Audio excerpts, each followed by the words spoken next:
केंद्रीय मंत्री नितिन गडकरी के हालिया बयान को लेकर कांग्रेस नेता विजय वडेट्टीवार ने मुख्यमंत्री देवेंद्र फडणवीस पर हमला बोला है।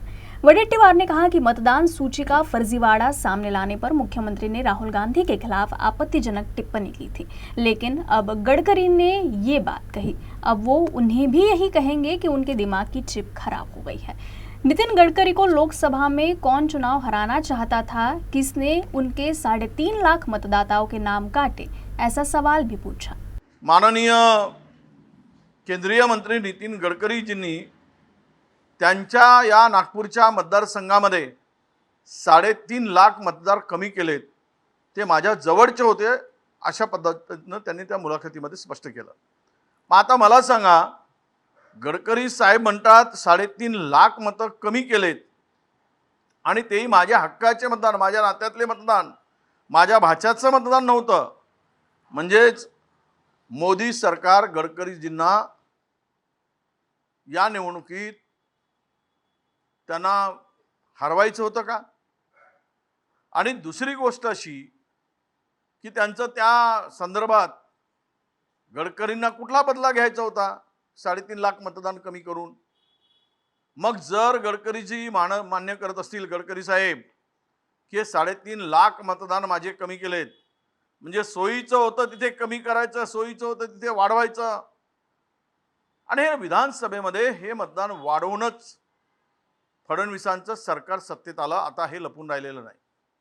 अनेक घरामध्ये घर क्रमांक 0 0 0 0 0 आणि 4 फ्लॅटमध्ये 70 लोक 80 लोक, कुठे हे मतदान कसे असू शकतात? एका मतदारांचं नाव 10 ठिकाणी 10 मतदारसंघामध्ये, म्हणजे याचा अर्थ हे जे पुरावे दिले त्यावेळेस आता मला फडणवीस साहेबांच्याकडे मागणी करतोय मी, आता तुम्ही गडकरी साहेबांच्या डोक्यातील चिप खराब झाली असं आता म्हणणार का?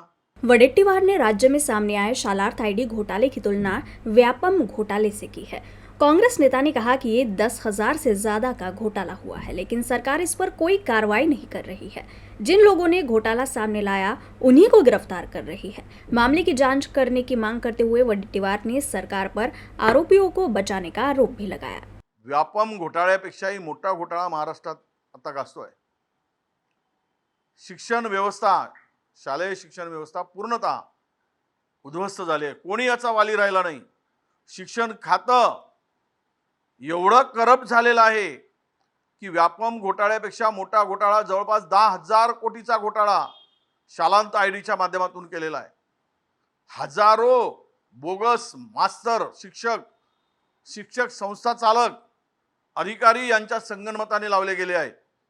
नागपुरात उघडकीस जरी हा घोटाळा आला असला तरी याची व्याप्ती नाशिक, मराठवाडा, संभाजीनगर आणि किमान हा 10,000 कोटीचा घोटाळा आहे।